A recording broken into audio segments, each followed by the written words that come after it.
नमस्कार दोस्तों मुफ्तखोरी की राजनीति ने हिमाचल प्रदेश में अपना असर दिखाना शुरू कर दिया। आज कर्मचारियों को वेतन देने के लिए भी इस सरकार के पास पैसा नहीं है। दोस्तों, कांग्रेस पर आम आदमी पार्टी ये आरोप लगा रही है कि उसने उसकी नीतियों को चुरा लिया है, उसकी स्कीम्स को चुरा लिया। दोस्तों, वो कौन सी नीतियाँ हैं जो कांग्रेस ने आम आदमी पार्टी से ले ली हैं, चुरा ली हैं? वो हैं दोस्तों मुफ्तखोरी की राजनीति, रेवड़ी बांटने की राजनीति। कांग्रेस ने इसी राजनीति के सहारे हिमाचल प्रदेश में सत्ता पाई, इसी राजनीति के सहारे अब कर्नाटक भी उसने जीत लिया है। अब उसी राजनीति के सहारे वो मध्य प्रदेश जीतने की कोशिश कर रही है। वो है दोस्तों मुफ्तखोरी की राजनीति, रेवड़ी बांटने की राजनीति, जिसमें फ्री बिजली, फ्री पानी दिया जाता है, मुफ्त यात्रा कराई जाती है महिलाओं को। इसके अलावा हर महिला के खाते में हर महीने कुछ रकम, फिक्स रकम भेजी जाती है। वो कहीं 1000 रुपये है, कहीं 1500 रुपये है। लेकिन दोस्तों, इस नीतियों का फ़ायदा कांग्रेस को जरूर हो रहा है, लेकिन उन राज्यों का क्या हो रहा है जहां ये नीतियां लागू की जा रही हैं? क्योंकि हमारे देश की जनता को मुफ्त में तो सब कुछ चाहिए, लेकिन जनता ये समझने को तैयार नहीं है कि पैसा तो उसी का है। ये जो पार्टियां हैं, ये अपने जेब से पैसा नहीं देने वाली, ये आपकी एक जेब से पैसा निकाल कर दूसरी जेब में डाल देने वाली है। क्योंकि इस तरह की राजनीति का फ़ायदा सिर्फ राजनीतिक पार्टियों को होता है, जनता को नहीं होता।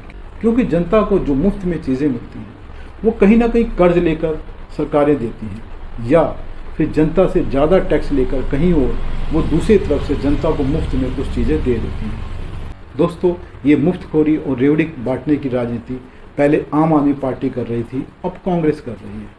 इसके अलावा दोस्तों, अब भाजपा भी इस ओर विचार कर रही है। उसको भी लग रहा है कि अगर राजनीति में टिके रहना, अगर विधानसभा चुनाव जीतने हैं, तो उसे इस नीति पर चलना पड़ेगा, उसे भी यही नीतियाँ अपनानी पड़ेंगी। इसलिए दोस्तों, आप देखिए कि मध्य प्रदेश में शिवराज सिंह सरकार ने अभी एक लाडली बहना योजना शुरू की, जिसमें हर महिला के खाते में हर महीने 1000 रुपये डाले जाएंगे।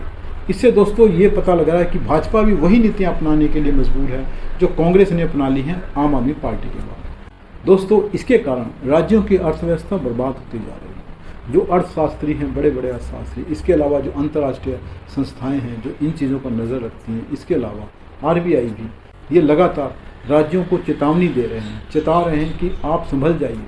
जो आपकी इस तरह की राजनीति है, मुफ्त की राजनीति है, राज्यों की अर्थव्यवस्था एक दिन बर्बाद कर देगी। लेकिन दोस्तों, कोई सुनने को तैयार नहीं है, क्योंकि उनकी भी मजबूरी है। क्योंकि आम आदमी पार्टी ने वो रास्ता दिखा दिया है सत्ता पाने का कि आपको कोई विशेष नीतियाँ बनाने की जरूरत नहीं है, कोई विशेष विकास परियोजनाएँ लाने की जरूरत नहीं है। स्कूल बनाने, कॉलेज बनाने, हॉस्पिटल बनाने, ये जनता को नहीं चाहिए। जनता को चाहिए फ्री बिजली, फ्री पानी, और इसके सारे वो दिल्ली में राज कर रही है। क्योंकि शीला दीक्षित ने इतने फ्लाईओवर बनाए, इतनी सड़कें बनाई, इतने स्कूल हॉस्पिटल बनाए, और आम आदमी पार्टी ने बिना कोई स्कूल बनाए, बिना कोई हॉस्पिटल बनाए, बिना कोई सड़क, बिना फ्लाईओवर और बिना मेट्रो को इतना डेवलप किए बिना वो लगातार सत्ता में, 2 बार से सत्ता में, वो मुफ्त की राजनीति कर रही है। और जनता को मुफ्त की राजनीति पसंद है, जनता को मुफ्त की चीज़ें चाहिए, मुफ्त में पैसे चाहिए, बिजली पानी फ्री चाहिए। क्योंकि स्कूल कॉलेज की ज़रूरत नहीं है जनता को, क्योंकि जनता ये समझने को तैयार नहीं है कि मुफ्त की राजनीति के कारण उसका ही नुकसान हो रहा है। क्योंकि जो सरकार को विकास के काम करने हैं वो नहीं हो पा रहे हैं। सरकार कर्ज पे कर्ज लिए जा रही है मुफ्त की राजनीति करने के लिए, और हर पार्टी एक से बढ़कर एक वादे कर रही है। हर पार्टी दूसरी पार्टी से बढ़कर वादे कर रही है। क्योंकि अगर एक पार्टी कहती है कि हम हर महीने एक महिला को 1000 रुपये देंगे, तो दूसरी पार्टी आकर कहती है कि हम 1500 देंगे, और उसके बाद तीसरी आती है, वो कहती है हम 2000 देंगे। फ्री बिजली के बारे में कहा जाए तो कोई कहता है हम 100 यूनिट फ्री देंगे हर महीने, कोई कहता है हम 200 यूनिट फ्री देंगे, फिर तीसरी आ जाती है, वो कहती है 300 यूनिट फ्री देंगे। दोस्तों, उनकी जेब से कुछ नहीं जा रहा, वो सिर्फ जनता के ही पैसे से जनता को खुश कर रहे हैं। दोस्तों, जिन जिन राज्यों में मुफ्त की राजनीति के कारण सरकारें बन रही हैं, वहाँ की अर्थव्यवस्था धीरे धीरे डूब रही है। दोस्तों, हिमाचल प्रदेश की अर्थव्यवस्था पहले ही डूबी हुई है। वो एक छोटा सा पहाड़ी राज्य है, वहाँ पर विकास के विकल्प भी बहुत कम हैं, इसलिए सरकार के आय के साधन भी सीमित हैं। लेकिन सरकार ने अपने खर्चे जोर से ज़्यादा बढ़ा लिए हैं, और उस सरकार पर कर्जा पहले ही बहुत ज़्यादा है। इसके बावजूद सरकार वादों पर वादे कर रही है। ओल्ड पेंशन स्कीम लागू कर दी गई है, फ्री बिजली देना शुरू कर दी। इसके अलावा दोस्तों, एक अडल्ट महिला को वहाँ पे हर महीने 1500 रुपये देने का वादा किया गया था, और ये सरकार अभी तक उसको पूरा नहीं कर पा रही है। पंजाब में भी पूरा नहीं कर पा रही। पंजाब में भी आम आदमी पार्टी सरकार ने कहा था कि हर महिला को हर महीने 1000 रुपये दिए जाएंगे, लेकिन पंजाब की अर्थव्यवस्था ऐसी हालत में है कि वहाँ हर महिला को 1000 रुपये देना संभव नहीं हो पा रहा है सरकार के लिए, और वो उस वादे की बात भी नहीं कर रही है। हिमाचल में भी यही हालत है। उस वादे को पूरा करने की सरकार कोशिश कर रही होगी, लेकिन कर नहीं पा रही है, और इसके बारे में बात भी नहीं कर रही है, क्योंकि जो वादे किए गए हैं उनको पूरा करना बहुत मुश्किल है। दोस्तों, मेरा मानना है कि मुफ्त की राजनीति भी बुरी नहीं है। जनता को जो सुविधाएं मुफ्त में दी जा सकती दी जानी चाहिए। ओल्ड पेंशन स्कीम लागू की जानी चाहिए, लेकिन दोस्तों उससे पहले आपको अपनी अर्थव्यवस्था ठीक करनी होगी। राज्य के इनकम के सोर्स बढ़ाने होंगे, तभी आप ऐसी योजनाओं को लागू कर सकते हैं। सिर्फ कर्ज के सहारे ऐसी योजनाएं लागू नहीं की जा सकती। अगर राज्य सरकारें कर्ज लेकर ऐसी योजनाएं लागू करती हैं तो राज्यों की अर्थव्यवस्था धीरे धीरे कर्ज में डूबती जाएगी, और राज्यों की जो इनकम है उसका बड़ा हिस्सा कर्ज के ब्याज की अदायगी में चला जाएगा।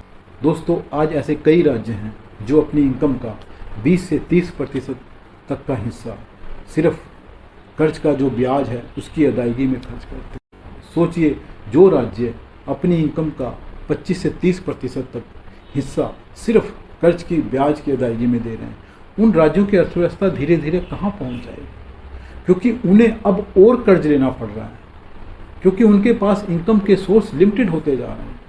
उनकी इनकम नहीं बढ़ पा रही है, क्योंकि इनकम बढ़ाने के लिए राज्य सरकारों को विकास कार्य करने होंगे। दोस्तों, आज कई ऐसे राज्य हैं जिनकी अर्थव्यवस्था धीरे धीरे डूबती जा रही है, और उनका 10 से 15 सालों में दिवालिया होना तय है। अगर ऐसी हालत होती है तो आप सोचिए देश कहाँ जाएगा। जिस देश के आधे से ज़्यादा राज्य दिवालिया होने के कगार पर खड़े हैं, उस देश की अर्थव्यवस्था धीरे धीरे कहाँ पहुँच जाएगी, इसका अंदाज़ा आप लगाइए। क्योंकि दोस्तों, ये जो मुफ्त की राजनीति है धीरे धीरे इस देश को बर्बाद कर सकती है। दोस्तों, हर पार्टी सत्ता चाहती है, और अगर बिना कुछ करे सिर्फ मुफ्त की रेवड़ियाँ बांटकर सत्ता मिल सकती है तो इसमें बुराई क्या है, क्योंकि जनता ये चाहती है मुफ्त की राजनीति, और उनके लिए बहुत आसान है बिना किसी योजना के, बिना किसी प्लानिंग के सिर्फ कुछ पैसों को ही तो जनता को ट्रांसफ़र करना है। उनको विकास कार्य करने की जरूरत नहीं है। वो मुफ्त बिजली, मुफ्त पानी, मुफ्त यात्रा और हर महिला को एक मुफ्त राशि उसके खाते में डालकर अगर किसी को सत्ता मिल सकती है, सत्ता चल सकती है, तो इसमें बुराई नहीं है, क्योंकि पार्टियों को तो सिर्फ सत्ता चाहिए। उनका कोई मतलब नहीं है कि अगर राज्य की अर्थव्यवस्था डूबती है तो डूबेगी, वो 10 साल बाद डूबेगी, 15 साल बाद डूबेगी, क्योंकि अभी तो कर्ज लेकर काम चल रहा है।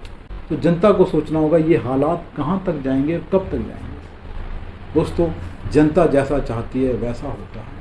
अगर जनता मुफ्त की राजनीति को बढ़ावा दे रही है तो इसमें उन पार्टियों को दोष क्यों दिया जाए। आज हिमाचल की जो हालत है, पंजाब की जो हालत है, धीरे धीरे दूसरे राज्यों में भी होगा। दोस्तों, इस मामले पर सिर्फ जनता ही कुछ कर सकती है। अगर वो मुफ्त की राजनीति नहीं छोड़ती है तो पार्टियों को इसके लिए दोष नहीं दिया जा सकता। नमस्कार दोस्तों, अगर वीडियो पसंद आए तो उसको लाइक करें, चैनल को सब्सक्राइब करें।